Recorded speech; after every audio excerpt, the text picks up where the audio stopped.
एक बार की बात है, बीरबल दरबार में मौजूद नहीं थे। इसी बात का फ़ायदा उठाकर कुछ मंत्रीगण बीरबल के खिलाफ महाराज अकबर के कान भरने लगे। उनमें से एक कहने लगा, महाराज, आप केवल बीरबल को ही हर जिम्मेदारी देते हैं और हर काम में उन्हीं की सलाह ली जाती है। इसका मतलब यह है कि आप हमें अयोग्य समझते हैं, मगर ऐसा नहीं है। हम भी बीरबल जितने ही योग्य हैं। महाराज को बीरबल बहुत प्रिय थे। वह उनके खिलाफ कुछ नहीं सुनना चाहते थे, लेकिन उन्होंने मंत्रीगणों को निराश न करने के लिए एक समाधान निकाला। उन्होंने उनसे कहा, मैं तुम सभी से एक प्रश्न का जवाब चाहता हूँ, मगर ध्यान रहे कि अगर तुम लोग इसका जवाब ना दे पाए तो तुम सबको फांसी की सज़ा सुनाई जाएगी। दरबारियों ने झिझक कर महाराज से कहा, ठीक है महाराज, हमें आपकी ये शर्त मंजूर है, लेकिन पहले आप प्रश्न तो पूछिए। महाराज ने कहा, दुनिया की सबसे बड़ी चीज़ क्या है? यह सवाल सुनकर सभी मंत्रीगण एक दूसरे का मुंह ताकने लगे। महाराज ने उनकी यह स्थिति देखकर कहा, याद रहे कि इस प्रश्न का उत्तर सटीक होना चाहिए। मुझे कोई भी अटपटा सा जवाब नहीं चाहिए। इस पर मंत्रीगणों ने राजा से इस प्रश्न का उत्तर देने के लिए कुछ दिन की मोहलत मांगी। राजा भी इस बात के लिए तैयार हो गए। महल से बाहर निकलकर सभी मंत्रीगण इस प्रश्न का उत्तर ढूंढने लगे।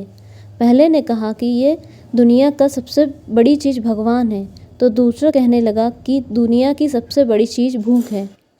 तीसरे ने दोनों के जवाब को नकार दिया और कहा कि भगवान कोई चीज़ नहीं है और भूख को भी बर्दाश्त किया जा सकता है।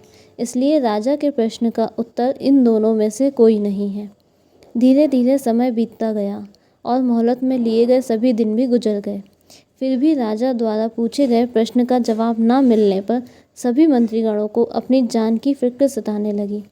कोई अन्य उपाय न मिलने पर वो सभी बीरबल के पास पहुँचे और उन्हें अपनी पूरी कहानी सुनाई।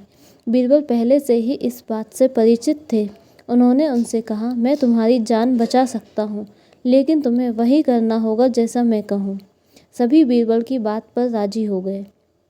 अगले ही दिन बीरबल ने एक पालकी का इंतजाम करवाया। उन्होंने 2 मंत्रीगणों को पालकी उठाने का काम दिया, तीसरे से अपना हुक्का पकड़वाया और चौथे से अपने जूते उठवाए। वह स्वयं पालकी में बैठ गए। फिर उन सभी को राजा के महल की ओर चलने का इशारा दिया। जब सभी बीरबल को लेकर दरबार में पहुंचे तो महाराज इस मंजर को देखकर हैरान थे। इससे पहले कि वो बीरबल से कुछ पूछते, बीरबल खुद ही राजा से बोले, महाराज, दुनिया की सबसे बड़ी चीज़ गरज होती है। अपनी गरज के कारण ही ये सब मेरी पालकी को उठाकर यहाँ तक ले आए हैं। यह सुन महाराज मुस्कुराए बिना ना रह सके और सभी मंत्रीगण शर्म के मारे सिर झुकाए खड़े रहे। इस कहानी से हमें यह सीख मिलती है कि हमें कभी भी किसी की योग्यता से जलना नहीं चाहिए, बल्कि उससे सीख लेकर खुद को भी बेहतर बनाने की कोशिश करनी चाहिए।